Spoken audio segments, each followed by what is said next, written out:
I can hear you. Okay, great, excellent. Let me know when we're ready to start. We are ready. We are. بسم الله الرحمن الرحيم. Assalamu alaikum wa rahmatullahi wa barakatuh. Good evening, good afternoon, good morning, wherever you are. Welcome to the Center for Islam and Global Affairs, CIGA, at Istanbul Zaim University.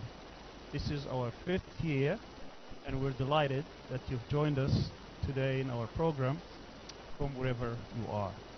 CIGA is an independent nonprofit research and public policy institution that's based in Istanbul, Turkey. It's affiliated with Istanbul Zaim University. Its mission is to conduct high-quality research and analysis, educate the public and policymakers, train experts, and propose novel ideas and policy recommendations regarding global policies and relations impacting the Islamic world and the development and progress of Muslim societies. In the past 5 years, we've organized 10 international conferences and over 150 seminars, webinars, book discussions, workshops, and symposia. Today, we are pleased to announce the premiere of our new activity called Diwanniya, or Town Hall Meeting. It gives me an immense and great pleasure to have with us today in our first Diwanniya the former Prime Minister of Pakistan, His Excellency Mr. Imran Khan. He really needs no introduction, but the most striking thing about him is his ability to inspire millions of people not only in his nation but across the Muslim world and beyond. Perhaps no leader has been able to galvanize that many people in the streets across Pakistan since the founder of the state, Muhammad Ali Jinnah. Today, we will ask the Prime Minister questions that will focus on international affairs, global politics, the Muslim world, and many other topics. But before we start our questions, I would like to thank our audience here who come from across the Muslim world, who would also participate in the questioning the Prime Minister. But before we do that, I would like to introduce my colleague and co-moderator, Mr. Awais Khan, who is a research fellow here at CIGA. He will explain the format of today's program and how it will be conducted. Awais. Assalamu alaikum and welcome to everybody. This is our inaugural Diwanniya event. It is an event inspired out of the tradition, Muslim tradition, in which public leaders bring together scholars, public policy experts, and students and engage in an open, on-the-record dialogue about issues of mutual concern. So today, I'm honored and esteemed to have all of these very bright minds and thought leaders from the Muslim world here gathered together with Mr. Imran Khan. The format of the session will be that we have collected a number of questions from online and from other platforms, and we have grouped these in 15 odd categories, and each category we will ask a question. It will take 60 seconds approximately on the questioner's behalf, and then we will have a back and forth conversation with His Excellency. Each question we hope to give an average of 5 minutes in response. So I welcome everybody, and without further delay, let's jump right in. Dr. Sami. Thank you, Awais. Again, it's 5 minutes per question, including the questions and the answers, so we finish in the time that we're proposing, which is about 90 minutes. First of all, let me welcome again Mr. Prime Minister. Thank you so much for joining us. We really are delighted here to have you with us. The first question and the first segment involves world and regional politics, and the first question is about Russia, the United States, and the war in Ukraine. Some international scholars believe that the West, particularly the United States, has goaded Russia in its invasion of Ukraine.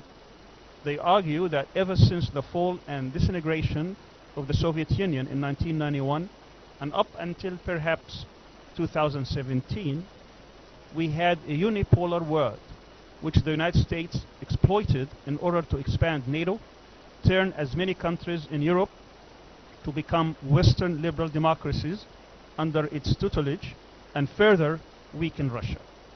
This aggressive US strategy, they argue, has provoked Russia and is considered the main reason for the war in Ukraine.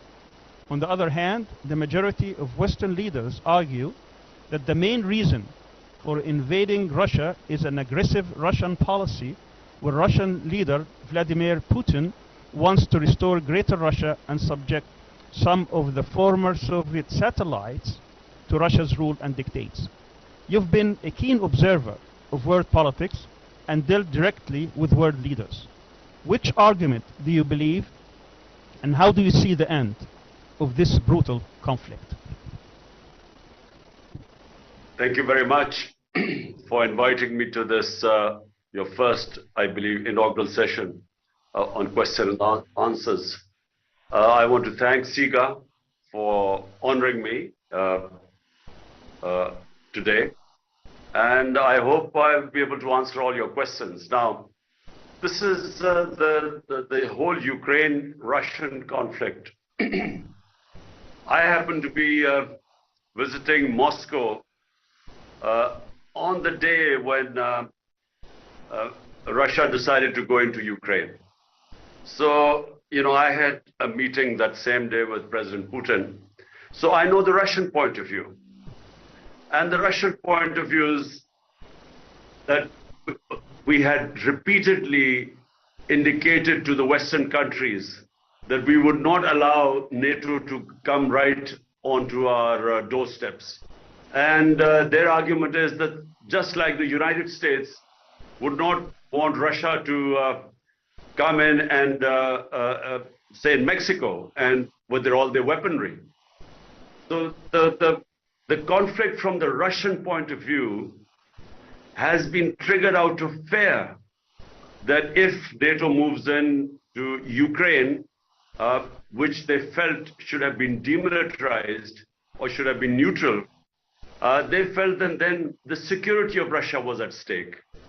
And the other thing was that President Putin kept saying that in the past, Western leaders, American leaders, had all told him that, look, this will not happen, and they had given him assurances. And so unfortunately, he said that these assurances were broken, and hence the conflict. The Western point of view is very straightforward, that this is Russian aggression. It's invasion. It's coming into they invaded a country, and they're blaming Russia for all the destruction that is taking place due to war. So now my point of view, I basically feel that countries like Pakistan, we should not become partisan in this. You know, we should not pass value judgments on this or moral judgments on this. The reason, I don't feel that our countries should get involved in conflicts that don't affect us. And I'm talking about developing world, countries like Pakistan, which have 100 million people vulnerable, almost 50 million people below the poverty line, 50 million people above the poverty line. And so when we make moral judgments in conflicts, it comes at a cost for countries like us. So, for instance, we would have wanted cheap oil from Russia. We would have wanted wheat 2 million tons of wheat from Russia. A gas pipeline was arranged with a Russian company. So all that gets affected the moment you take sides. And you know, our neighbor India, which is a part of the Quad, which is a strategic military, economic military alliance with the United States, India abstained in this because they too felt that they needed cheap oil from Russia.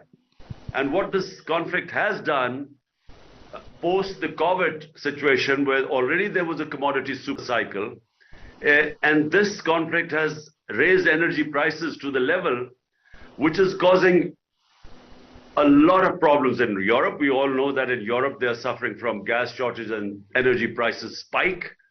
But in the developing world, it has caused a massive problems in our balance of payments, because it has just, the oil prices going up, I know they're coming down now, but that caused an enormous problem for countries like us. So therefore, my take on this. There are 2 points of view. We would like to abstain, my country, we would like to abstain in this. But I do feel that this conflict has caused massive problems all over the world. Thank you. Thank you very much for your answer. The next question is about China, and Awais will ask that question. Keeping with our theme about world and regional politics, we'd like to stick with talking about the great powers. For the past 3 decades, the power of China has been on a steady rise economically, military and technologically, among other spheres. It has certainly become a world power. Pakistan has also been one of its major partners, not only economically but also geopolitically. How will Pakistan maneuver between China and the United States, particularly in growing US pressure on Pakistan to take sides? How do you envision the role of China in a multipolar world and in competition with the US? Well, Awais, the problem is that, when we are countries, again, sort of falling from your first question, when we are weak countries, we developing countries are pushed to take sides. And I feel that Pakistan should not take any sides. I'm talking about our country. Because, why do we have to take sides? Pakistan should have good relationship with both China and with the United States. Similarly, I feel with Russia and the United States. For instance, that's the policy of India. I must say that I've always admired the way India remained non-aligned during the Cold War. I thought it was a sensible thing to do. I mean, when you become part of a bloc, that means that the whole other bloc is excluded from you. And of course, great powers do put enormous pressure on you to take sides. So let me first say that China-Pakistan relationship goes back a long time, 60 years. And China has been what we call always a friend in need. China has stood by Pakistan, whether it is on international forums, on politics. For instance, Kashmir is an issue, a United Nations resolution on Kashmir stating that there should have been a plebiscite in Kashmir for the people of Kashmir to decide whether they wanted to be with India or Pakistan. And that right was not given to them. But hardly any other country stands with us. China has always stood with us, and I must say, Turkey has stood with us. But even Muslim countries, despite knowing the injustice going on in Kashmir, just like in Palestine, they do not stand with us. Which is, by the way, one of the reasons I feel that when we are told to take sides in a conflict like Ukraine, why should we? When things that are important to us, the Western countries don't take a stand or moral stand on it. And so I feel that, I think we should be non-aligned in this. We should be neutral. We should be friendly with both. But about China, I have seen the development of China in the last 30 years. And I must say, what they have achieved there is no precedence in human history of what China has achieved. They have lifted 700 million people out of poverty in the last 35, 40 years. It's never been done in human history. And when you go to China, the rate of their development is phenomenal. And I just do not think that Western countries will be able to compete with them. Because, the electoral politics, it has its limitations. I mean, the amount of maneuvering a democratic government which comes about through electoral politics, you have a lot of limitations. In China, what is considered national interest, the people stand with the government. And what they managed to do, like for instance, shifting populations, I don't think that can happen in Western countries. So I just don't think that the other countries will be able to stop the growth of China. Their system of meritocracy. I visited China and I saw the way they bring up all their talent. And then their single focus, long-term planning. I haven't seen such long-term planning in most countries. Certainly countries like us, which every 5 years are supposed to have elections. So very rarely governments plan beyond 5 years. But in China, they have just planned so far ahead, and then they single-handedly pursue their goals. And I feel that, you know, China is going to be the, I think it will leave everyone behind. Thank you very much, respected Chairman. I cannot leave the issue of China aside as a Muslim think tank and not raise the plight of the Uyghur Muslims. On a lot of issues, Muslims around the world are concerned about the events that are happening in Xinjiang. Pakistan has been a champion of Muslims all around the world. How do we hold both of this in tension? Well, let me say that, you know, the Pakistan-China relationship is such that whatever the issues of Uyghurs, we have always, the Chinese have always preferred to speak behind closed doors. They're very, you know, their system is such that they hate talking about sensitive issues like Uyghurs in public. So we've had discussions with them, and they give us a different side of their story, and there are always two sides of the story. And so, you know, the conversations I've had with the Chinese government on Uyghurs, we have always, knowing the sensitivity they feel, we've kept that behind closed doors. Thank you so much. I want to now ask one of our members here to direct the next question. Let me introduce Dr. Mubin Shah, who is the head of the Istanbul Kashmir House. Dr. Mubin Shah. In the name of Allah, Excellency, it's a pleasure to talk to you directly today. Excellency, this is Dr. Mubin Shah, Kashmiri in exile. As far as we can tell, in its hour of need, Pakistan has all but abandoned Kashmir in everything but rhetoric. What is your and PTI solution for the people of Kashmir? When in power, how would you maneuver support for Kashmiri resistance movement, taking Ukraine as a model within Muslim world, with OIC as the biggest support factor to impose sanctions and back resistance of Kashmiris militarily? In these challenging times, what is Pakistan's solution to grave issues faced by Muslims in South Asia, particularly in India? Excellency, I thank you. Well, Mubin, you know, when I was the Prime Minister, we took a very strong stand for Kashmir. And I think you would have known that we have my government at least, on every international forum we spoke about the people of Kashmir, especially after 5th August 2019, when they took away the statehood of Kashmir, which was against all international laws. It was against the United Nations Security Council resolution, which clearly stated that, you know, Kashmir would have a special status until they were given their right of self-determination. So without giving them the right of self-determination, they took away the statehood. So we stood with the people of Kashmir, and we broke all relationship with India. And that has remained up to this point. It's the case now that we actually have broken relationship with India, and at every international forum we have tried to put pressure on them. Now, apart from that, what else can we do? Give them moral support them everywhere. But when you say, I don't know what you mean. I mean, do you think we should militarily go into Kashmir, which is obviously clearly not an option?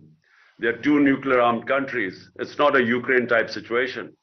Pakistan and India, the moment there is a conflict, I think there is always a danger that it will go out of hand. You know, in Ukraine, for instance, if Ukraine had nuclear weapons, firstly, this might not have happened, this conflict. But had it happened, the whole world would have been petrified of a nuclear war. So therefore, with Pakistan, India, military solutions are not an option. Short of that, what else can we do? Well, raise it on every forum, and it has cost Pakistan quite a lot by breaking away all diplomatic relationships with India since 5th August 2019. So what kind of words of hope can you give the people of Kashmir? Because this is a very bleak picture right now. It's, circumstances always change. I am a firm believer that, you just keep pressure. People of Kashmir have patience. They have given tremendous sacrifices. Almost, 100,000 Kashmiris have been martyred in the last 30 years or just about 40, or around about 40 years. But they are resolute.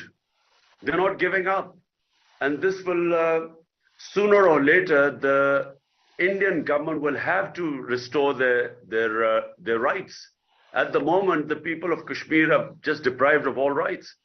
And what the Indian government hopes to do is to alter the balance, the demography of Kashmir by settling in non-Muslims into non-Kashmiris and Muslims into Kashmir. And what they hope is that eventually the balance will be changed, and when they have elections or plebiscite, there will be more non-Muslims who will then vote for India. So this is the game plan for India, but it's not working because the people of Kashmir have not given up.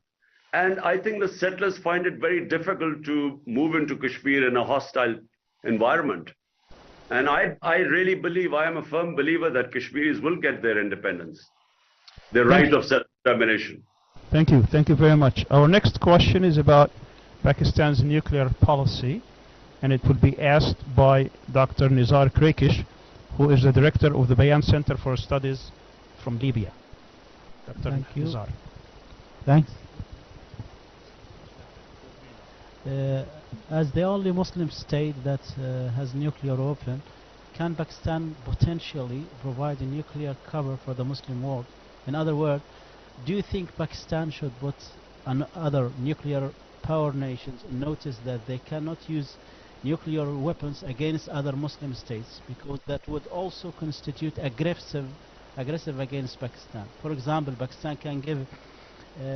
can Pakistan give a nuclear cover against Israel potential use of nuclear weapons against its neighbors? Is it strategic in the area or just restricted for Pakistan, this nuclear weapon? Well, at the moment, first of all, let me tell you, I'm not a great fan of nuclear weapons because I do believe in settling your issues. I'm not also a great fan of military solutions. For instance, I would never try and solve issues militarily, but for me, it is basically for defense. I mean, if someone is going to take away your freedom, then that's when you fight for it and you use military. So the Pakistan military, the nuclear program has always been a defensive one because India is 7 times the size of Pakistan. It has huge resources now. And the people in Pakistan have always been threatened by the idea that a bigger neighbor would just overwhelm the country. So remember, we've had 3 conflicts with India. And this was from 48, 1965, and then 1971. And so ever since Pakistan's had the nuclear program, we actually have had no conflict. So it gives the country of 220 million people security when you're facing a neighbor which is 1.3 billion people. And hence, it's a nuclear program for Pakistan is essentially defensive. So just to clarify this point, if in the future you were Prime Minister and a Muslim country was threatened with nuclear weapons, will you take action or just stand by? Well, I can't say right now that Pakistan would be able to stand up for other Muslim countries right now. I just think that the idea of, I again repeat, the idea of a nuclear war, the idea that you will actually be face to face with another country with nuclear weapons is beyond my imagination. And I say this simply because, nuclear war is the end of the world. You must remember it's a suicide attack on the world, because I don't think the world will be able to sustain or survive a nuclear holocaust. So, the answer to the question is simply that there are other ways that the Muslim countries can put pressure on the injustices that are going against the Muslim countries, and that is through the OIC. Unfortunately, right now, the OIC has not really fulfilled its role as an organization that would stand up for Muslim causes. Unfortunately, there are too many self-interests. There is not enough, governments are not enough representative in the OIC. In other words, they don't represent the public opinion. So the public opinion all over the Muslim world is the same. They feel the pain of what is happening, injustices in the Muslim countries. But when you have governments that have no connection with the public opinion, then they're not bothered what the public opinion thinks. And hence you find very few countries which have spoken out for Muslim causes. Because only those countries where you have Muslim democracies, where you have governments representing the public opinion, only they speak out against the injustices, say, in Palestine and Kashmir and elsewhere. Thank you so much. We're going to move on to our second segment, and this is a good segue to talk about the Muslim world and the Ummah. I have with us Mr. Naeem Jinnah from the center, who is the director of the Afro-Middle East Center in South Africa. He's joining us online. Thank you, Uwais. Excellency, in many of your speeches, you have equated Western intervention in Iran to how the West interferes in the internal affairs of Pakistan as well. And of course, many of us believe that there's a personal issue here for yourself also. Since the 1979 Iranian Revolution, Iran adopted a kind of policy of independence, neither East nor West as they called it, and coupled that in fact with hostility towards foreign powers, promoting what it regarded as its version of an Islamic state. That country, Iran, has now lived under sanctions for 43 years almost. Sanctions, destabilization, etc., with the objective, of course, of regime change in Iran. From a Pakistani perspective, how do you view Iran? A hostile power, a potential strategic partner, a competitor? And I ask this question particularly in light of your earlier comments about non-alignment, I think, which is a very valuable articulation. And how exactly is Western pressure on Iran similar to that on Pakistan? Well, in Iran during Mohammad Mossadegh's premiership, and his government was removed, and this is now documented, was removed by the CIA. And it was because an independent-minded prime minister took over in Iran and wanted to make policies for the interest of the people of Iran. And so we all, we all know what happened to him. There was this, first of all, there was this campaign, propaganda campaign against him in the media. Then it was the opposition parties were paid to do demonstrations against the government of Prime Minister Mossadegh, and then his own party members were given money to change party affiliation, and eventually it was the final was the army which removed him. So it was a very similar pattern followed when my government was dismissed. But let me just talk about Iran. I find that it is most important for a country to live with dignity and self-respect. I mean, that for me is the most important thing. We Muslims, our oath with the Almighty is La ilaha illallah. There is no God but Allah. It gives us dignity, self-respect. We are not supposed to bow in front of anyone but the Almighty. And the Muslim countries You know, when they become subservient or when they become client states, when they lose their dignity, you know, and unfortunately in Pakistan, we have suffered from this. I have found the Pakistan's foreign policy, vast majority of the people of Pakistan have found it very undignified, because we have relied on aid and we stretch our hands and we get money, or we fight other people's war, and then, you know, we participate. A lot of our own people die in this, and we do it for foreign aid or US dollars. And I think, you know, it has consequences for a society. Number one, the society never learns to stand on its own feet, because only when you stand on your own feet do you realize your strength. But when you're always having crutches of foreign aid, just because, you know, you're trying to serve someone else's foreign policy objectives, you lose your dignity. And for me, the people of Iran might have suffered, but, you know, they haven't lost their dignity.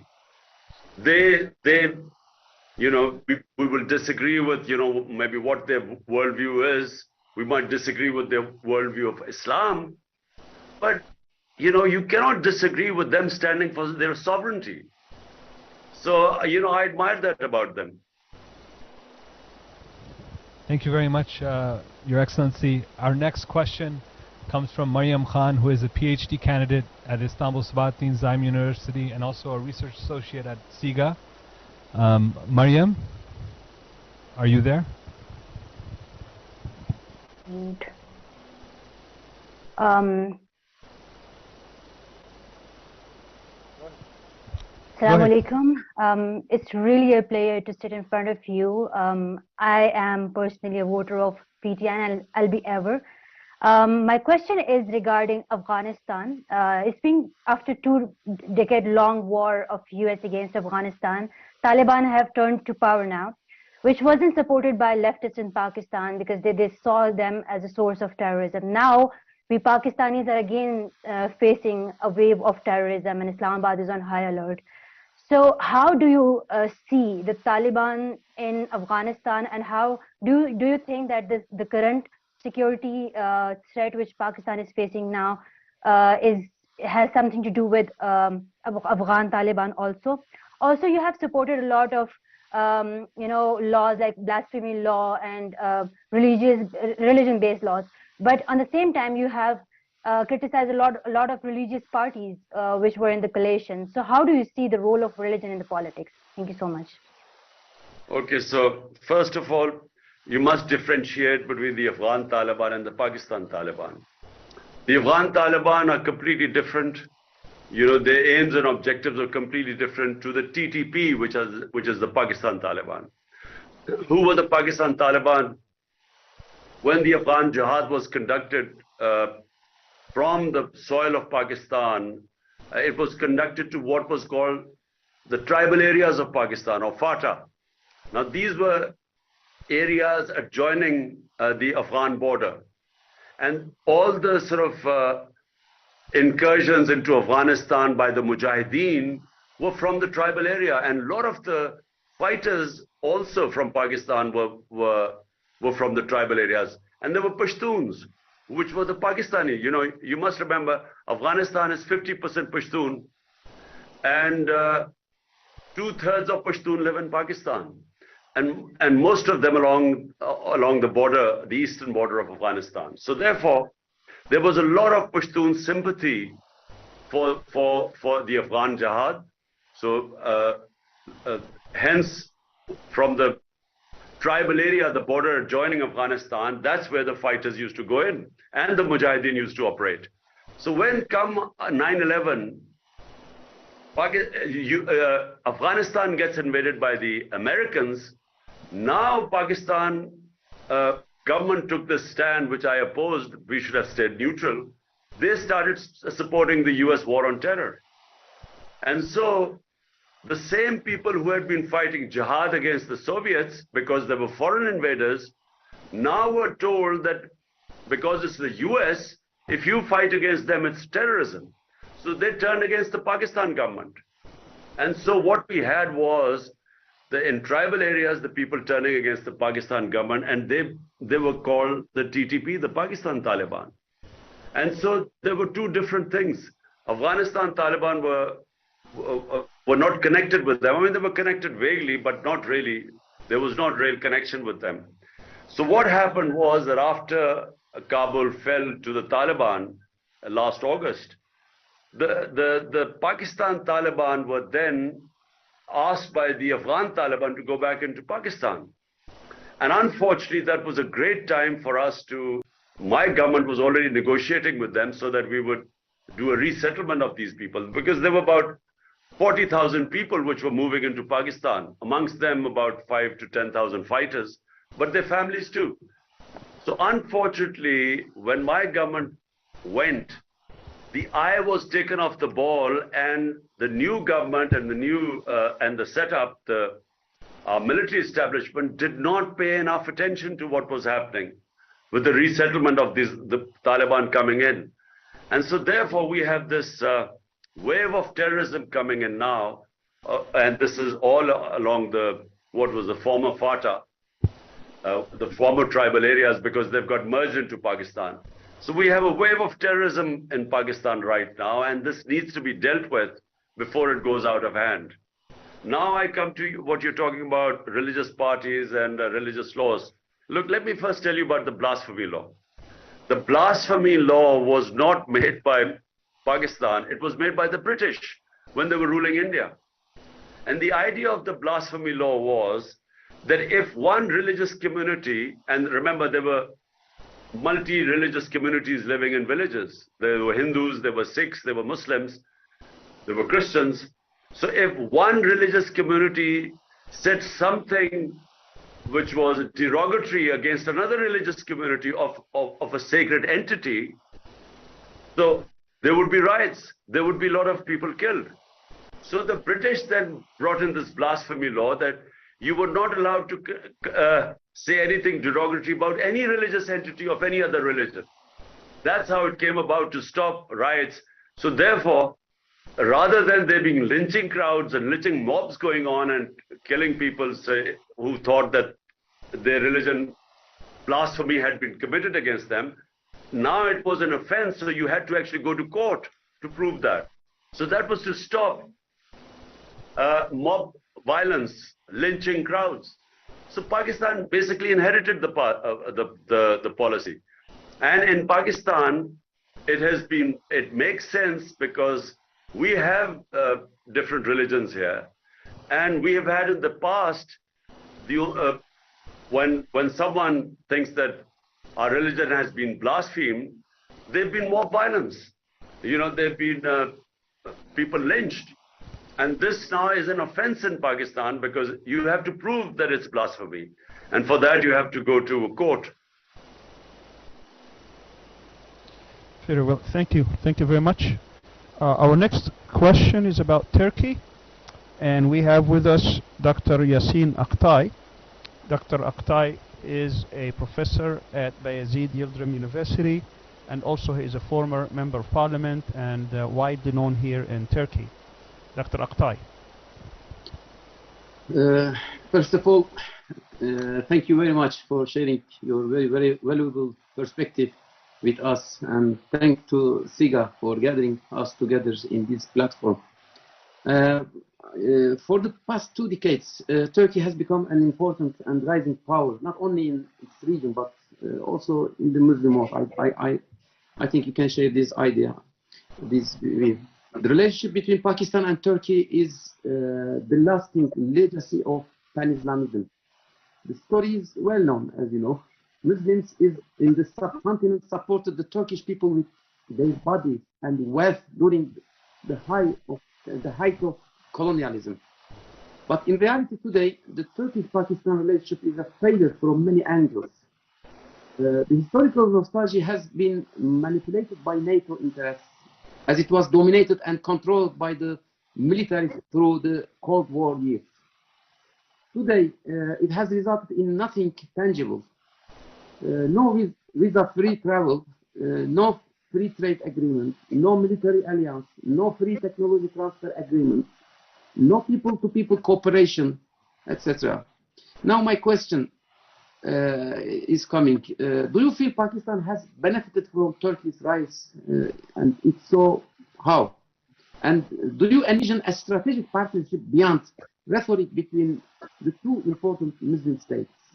And lastly, what other Muslim states do you see as strategic partners to Pakistan? Thank you. Well, first of all, let me say that there's a people-to-people relationship between the people of Turkey and Pakistan. And this, again, what you quite rightly pointed out in history, was at a time when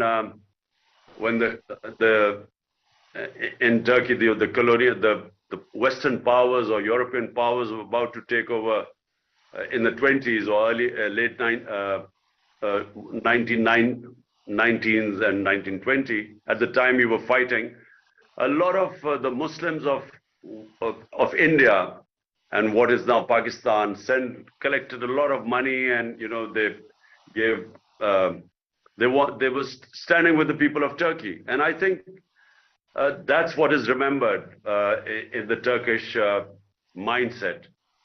So the relationship is very deep. When I became the Prime Minister, with President Erdogan, I had a very good relationship, and we were trying our best to further our contacts. I was only in power for 3.5 years, and in that time, unfortunately, Corona came in. The 2 years were basically 1.5 years were lost in the coronavirus. And so for our first year, we had a bankrupt country, so we were trying to be solvent. So basically in the last couple of years, we were trying to form what you call trade relationship. We had a committee formed by the president, dealing with the committee formed by me in Pakistan, to further our contacts, our relationship. It was quite a relationship which covered a wide area of things. And unfortunately when my government was removed, we were just deepening our relationship, and there were various political crises which kept coming on the way. And but I do feel that for the future, the relationship with Pakistan and Turkey will grow. Look, Pakistan has gone through a bad period in the last 30 years. We lost our momentum of growth. Pakistan just did not live up to its economic potential.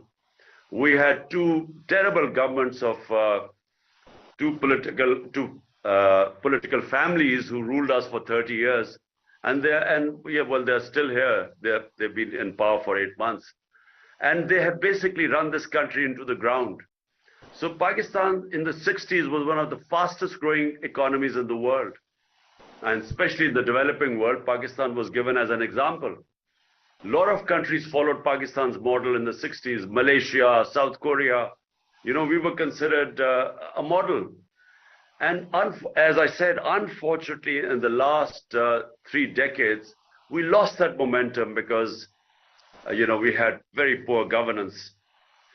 So looking ahead, I think Pakistan and Turkish relationship has tremendous potential.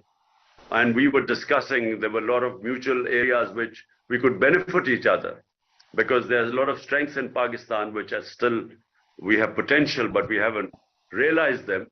But in Turkey, we were working out on how mutually we could benefit each other through trade.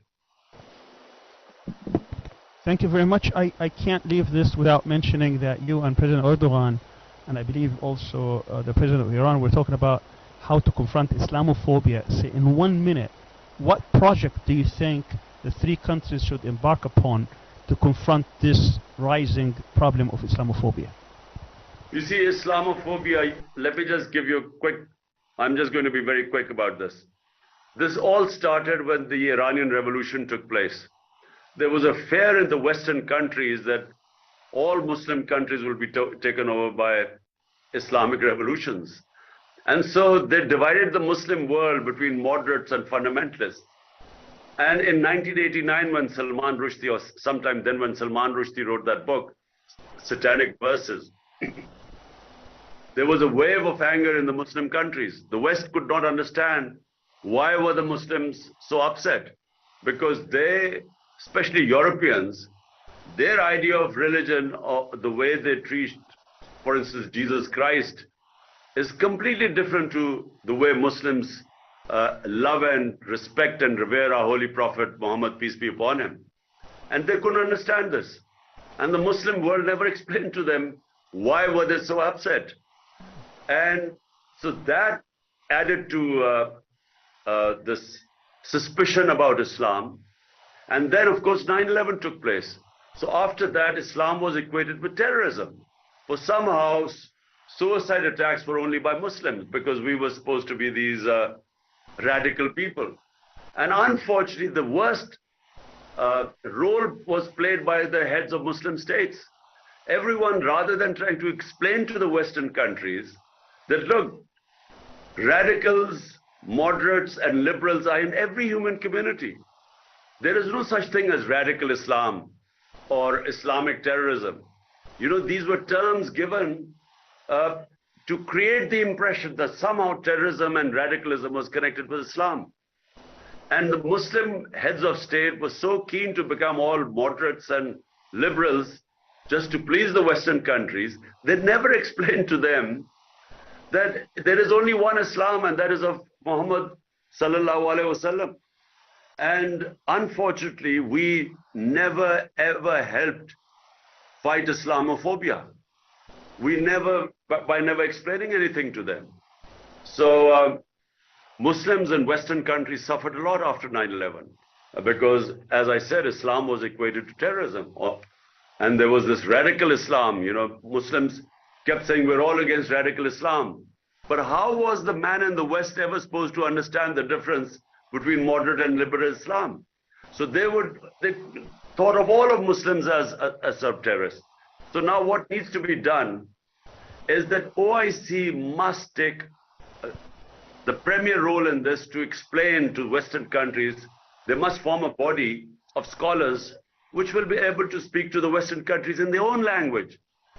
So to make them understand, you know, the differences, what causes problems between and what causes Islamophobia. And I feel that can be done. And I also feel that, you know, Al Jazeera, TRT, channels that can sort of give the Islamic version to the Western countries are very important. They need to have material which will explain to the Western countries about Islam. Majority of the people in the West do not understand Islam. And the problem is that it can be manipulated by those people who are anti-Islam. So they can manipulate this ignorance against us. And that's why it is very important communication through media, and OIC should take responsibility for this. Thank you so much. I want to remind all the participants that we need to move faster because the time of the chairman is quite precious. And the next person we have is Nasruzzaman Naeem. He is the head of the Bangladeshi Student Association in Turkey and also a PhD student at Istanbul Sabahattin Zaim University. The floor is yours. Thank you, Mr. President. Thank you, Mr. Moderator, for giving me the opportunity. As we are talking of the Ummah today, let's turn to an issue closer to home. As we all know that both Bangladesh and Pakistan contains a significant proportion of Muslim population in the world today. But it is unfortunate and it is apparent that the relationships between Bangladesh and Pakistan are not good. So why is this the case in your opinion? Also, we often speak about the brotherly relationships between Muslim majority countries, but all of those talks are actually empty. So as a politician, what is your vision regarding Bangladesh? And also as a politician, what would you suggest as way forwards to improve the relationship between Bangladesh and Pakistan in near future? Thank you. Well, first of all, the reason why our relationship has not grown or improved is because of sadly the events of 1970-71, when the ruling party, the party that should have been given government, the majority party was not given was not allowed to have its mandate and form government in Pakistan. And that led to the break of Pakistan and the formation of Bangladesh. But unfortunately, the events that followed, the military operation which followed, that created that deep, what should I say, not animosity, but it created that distance between the two countries because of the suffering which took place because of the military action. So my government, I reached out to the Bangladesh Prime Minister, and I also invited her to Pakistan.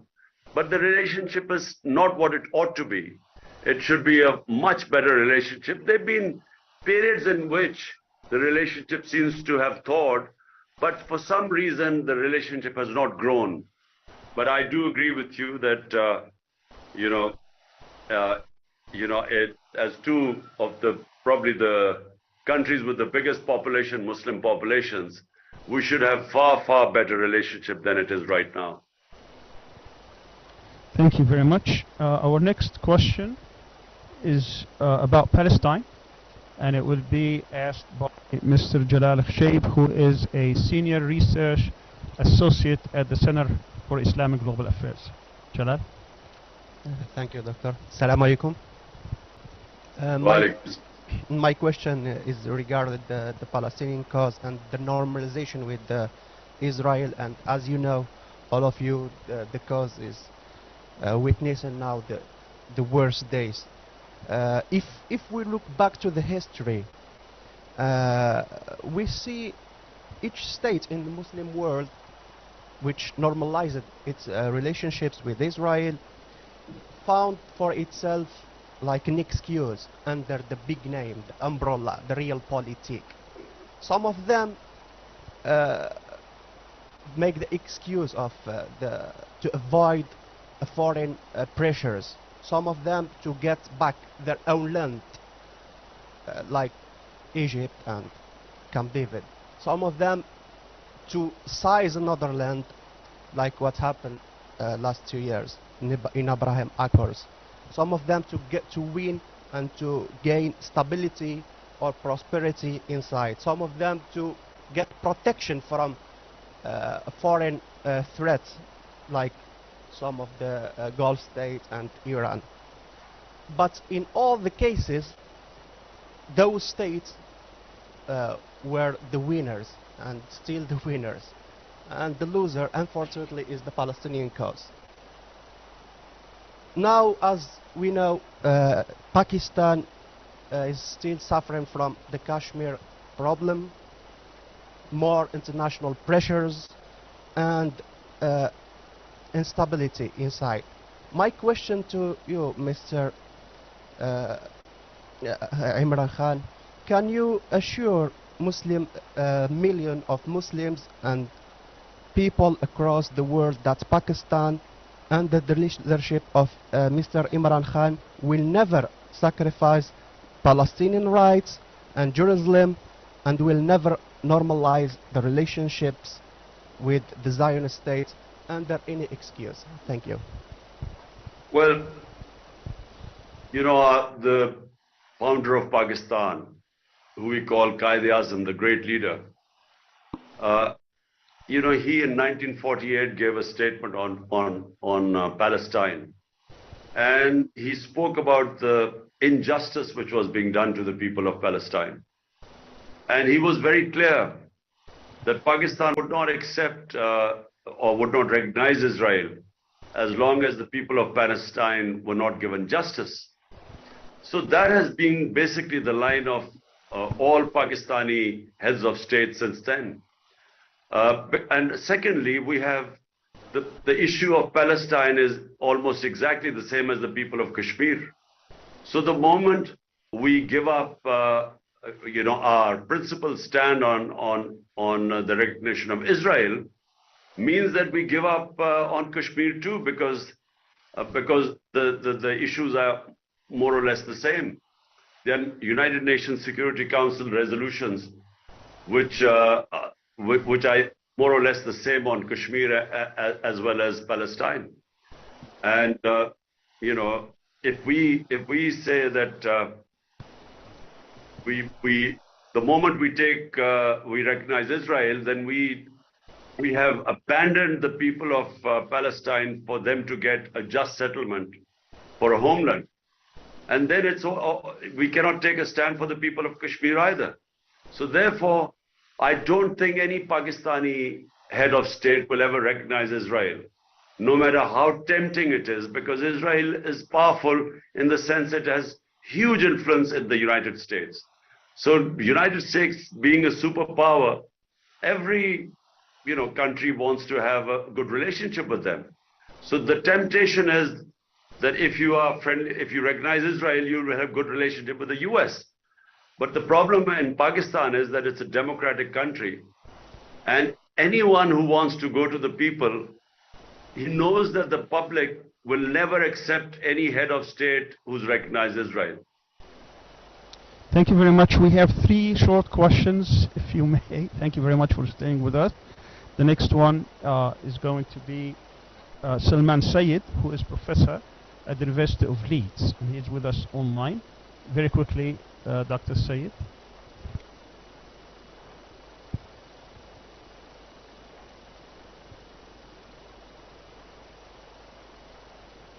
You're muted.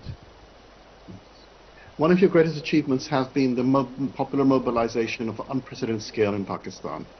And I just want to ask you that how will you harness this popular will, not just to demand new and fair elections, but also to replace the current corrupt system inherited from the colonizers? You see, the problem most of the developing world, or what you call the ex-colonies, all of us, the problems we faced are the same. We have struggled to establish rule of law, justice. I mean, justice means rule of law. Rule of law means that everyone is equal before the law. And when you have colonialism, basically the colonials are above law. And in Pakistan, unfortunately, and like most of the ex-colonial countries, when they got their independence, the rulers mostly took the role of the colonizers, and they put themselves above law. And so when you do not have rule of law, corruption becomes one of the biggest symptoms of lack of rule of law, because the powerful elite goes above law, and when they start making money, the state institutions cannot check their corruption. And that's how countries become poor. Not because of lack of resources, but the corruption of the ruling elite. That bankrupts countries. And that's the case with almost the entire developing world. It's certainly the case with Pakistan. We suffer because after colonialism, either we had military dictatorship, half the time we were ruled by military dictators, and military dictators clearly, when they take over a country, when they decide to impose martial law, they break the constitution. It's against the constitution and the rule of law. But unfortunately, when we've had civilian governments, so-called democratic governments, they also have put themselves above law, and which is why they have been able to make so much money through corruption and take the money abroad. And it's the same story in almost all the developing world. What you have in the developing countries are the ruling elites siphoning off money and taking it abroad. And that's how, if you ask me, one reason why Pakistan, which was rising rapidly and could not achieve its potential, should have been one of the big economies in the world, one reason is that we just did not have justice in our country. We had the ruling elite put itself above law. And when you have ruling elite above law, when the powerful cannot be held accountable by your institutions of justice, then the country becomes a third world country. It becomes eventually a banana republic. Thank you so much. I want to quickly give the floor to one of our senior professors, Dr. Munzir Kahf, who is a professor of Islamic economics here at Istanbul Sabahattin Zaim University. Professor Kahf. Okay, thank you. Of course, I thank CIGA and I thank you, Mr. Former Prime Minister, for being with us.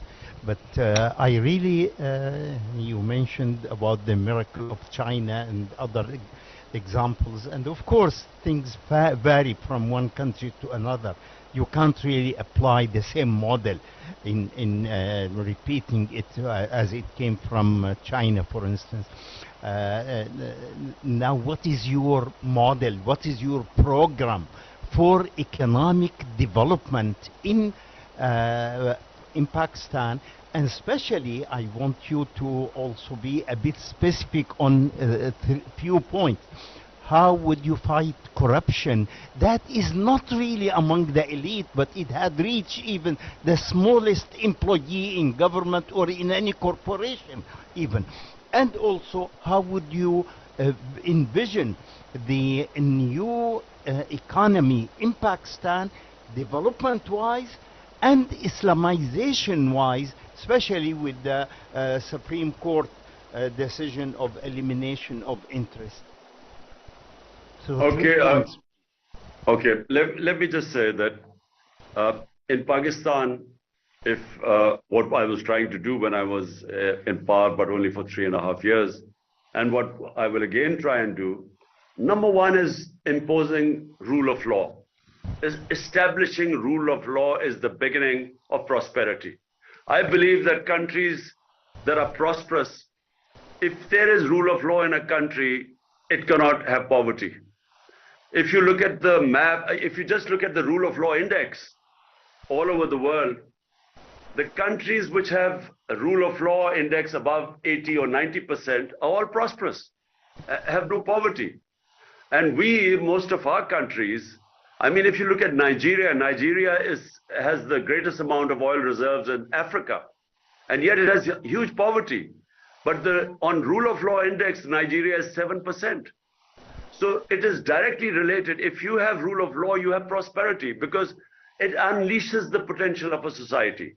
You have investment coming into your country. Investment always comes into countries which clean governance. And capital flies from countries which do not have a governance, which don't have rule of law, which have poverty. So number one, and that is going to be the hardest thing to establish. Number one is rule of law, and rule of law will tackle the ruling elite. But Professor, your other 2 points, you know, the verse in the Quran about Amar bil Maruf wa Nahi Anil Munkar, which says enjoin the good and forbid what is bad. In other words, the moral society or the moral values of a society matter a lot, because when you make corruption unacceptable, when you stand up for the good, you know what? Strangely enough, some of the Western countries of Switzerland, Europe, Scandinavia, they actually work on Amar bil Maruf. The society rejects what is bad. You know, the society fights. So corruption at the lower levels can be fought and what we started in Pakistan was the teachings of the Holy Prophet, Sirat-e-Nabi, because that's what teaches you ethics. And unfortunately, we haven't taught our children ethics through the Sirat-e-Nabi, because the Prophet's life, the way he established the state of Medina, the way he raised the morality of the society, the way he established the rule of law by saying even if my daughter steals, she will be punished. That countries before you have been destroyed, where the powerful, when they stole, were not punished, and only the poor, weak crooks were punished. And this is, you know, the problem, I repeat, not in Pakistan, all over the developing world. And next is education. You see, in Muslim societies, education has to be considered sacred, as it was at the time of the Prophet. You know, we have not paid enough attention to education towards research and technology. And this is what I was trying to do in Pakistan. We were going to set up excellences of center in technology, because the future is technology. But eventually a country has to be sovereign. I believe that a country must stand its own feet, have dignity and self-respect, and that's what gives it strength. Because, you know, you rely on your own resources. A human being that walks on crutches, his legs will waste away. If the bigger weight we lift, it strengthens us. Same with human societies. If you start depending on aid, which we have, and if you depend on foreign loans and IMF, you would never really learn how to stand on your own feet. So a sovereign country is the key for me for success. Thank you so much for this. This is the last question, Mr. Prime Minister, and it's from one of our sisters and concerning the empowerment of women. Dr. Yasmin Saib is also a research fellow here at the Center for Islam and Global Affairs. Dr. Yasmin? Your Excellency, thank you so much for giving us your time today. I think it's important for us to end this discussion by addressing the question of women and women's empowerment. As we have seen recently, incidents in Iran as well as in Afghanistan. Many people have argued that no matter what, Muslim countries can never give women freedom and dignity. That's some of the prevailing arguments that we hear. And so I'd like to know how do you view this issue, and how would you accomplish this matter in a society that is quite traditional and conservative in many regards, also in a balanced way, without falling into what I would say, Western liberal ideologies or traps even. Thank you. Okay, so look, first of all, I do believe that the revolution, what our Prophet Muhammad sallallahu alaihi wasallam did 1500 years ago, was a revolution, because he revolutionized the society. There were new concepts that came in, but one of them was he gave rights to women. We don't, we forget that long before the idea of women's rights in Western countries, 1500 years ago, rights were given to women, and in the last sermon of the Holy Prophet, he was very clear. He said, men have rights over women as women have rights over men. So the concept and dignity, of women. So in Muslim societies, if you look at Muslim societies, yes, sometimes when the idea, the whole idea of parda is such, which I feel that we haven't done enough ijtihad on, enough debate on it. But the whole idea of parda for me was protecting the family system, because Islam was very clear that the basis of human society is the family system. So in protecting the family system, the concept of parda came. But unfortunately, we never developed these concepts so that we can protect our family system as well as not stop the potential of our women to grow. And Muslim societies are still developing these concepts. Unfortunately, we have two extremes right now. On one side, we have women who are in the name of parda banned from public life. On the other hand, we have the Western liberal ideas about women's liberation. So I believe that Islam is what we call the middle way. Islam is not a religion of extremes. It says in the Quran it's a religion of the middle way. But we haven't developed that middle way because there has not been enough research and not enough of debate in Muslim societies of finding that middle way. I do not believe that, the idea when they say the Western idea of the liberation of women, it's almost a competition between a man and a woman in the West now. I don't think Islam is much more the idea of a complementary relationship between a man and a woman. And that in Pakistan, in our conservative societies, I think gradually we are finding our way. But one thing that should not happen is There's a clear verse in the Quran that there is no coercion in religion. You can't force people into religion. So when you do that, it doesn't, human beings have to be, the heart and the mind has to be won over. You can't force human beings through, through force to follow religious edicts, and it creates problems. It will always create problems. So I'm one of those who believes that it's through dialogue, through debate, through making people understand the true teachings of our Holy Prophet Sallallahu Alaihi Wasallam. I think that's the way you win over people, but not by force. Thank you so much. Before we conclude, I just want to let you know that we received many questions. We tried to field some of them today. There are many other questions that we couldn't get in, hopefully in the future. But there is one question that I thought needs to be asked, and it's coming from the family of Dr. Afia Siddiqui, which says, if you come back to power as Prime Minister, can you commit to doing everything in your power to repatriate the daughter of the nation, Dr. Afia Siddiqui, within the first few months of your rule? Well, I can only tell the family of Afia Siddiqui that what she went through, first of all, it is tragic what she's been through, to Afia Siddiqui.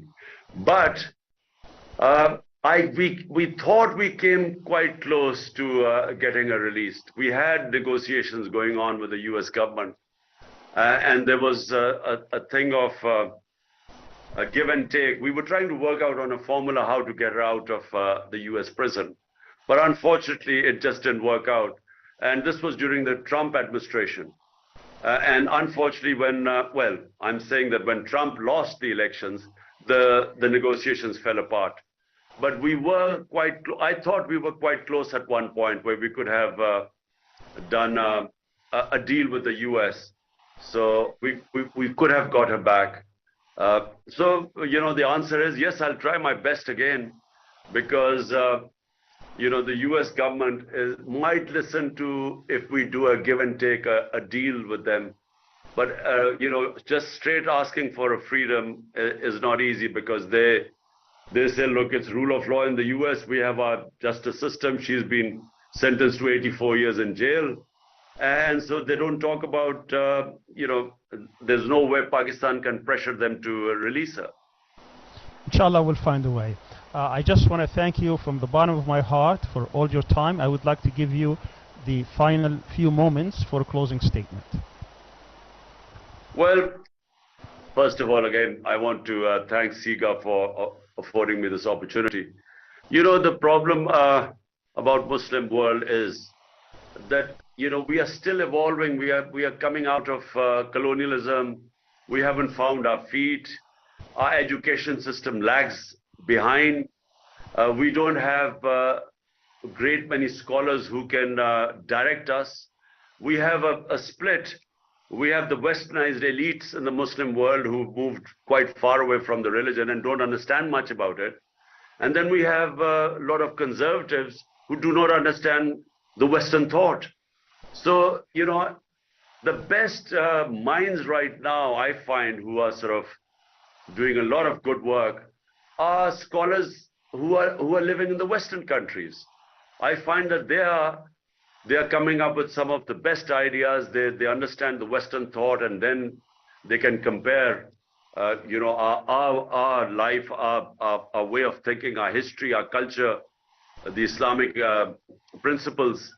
And some of them, I must say, some of the best work is being done in the Western countries. All Muslim scholars who've gone to the West have done research, and they've come up with some great original work. What I tried to do in my last, in my time in last 2 years in my, when I was in government, I formed a Rahmatul Alameen authority. It was an authority which Rahmatul Alameen, the mercy for mankind, the title given to our Holy Prophet, peace be upon him. And the idea was that in our schools we would teach children the life of the Prophet, because the Quran tells us to learn from the life of the Prophet.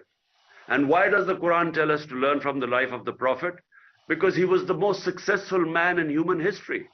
No human has achieved what he has done. So our children read books on Bill Gates or all the sort of giants who've done well in business. But they need to understand the man who was the most successful person in human history. They need to learn from his life. And that's why the Almighty tells us to learn from his life, to his sunnah.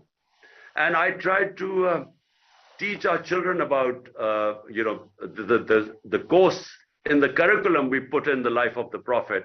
And then in the universities, we wanted our scholars to do debate on the life of the Prophet.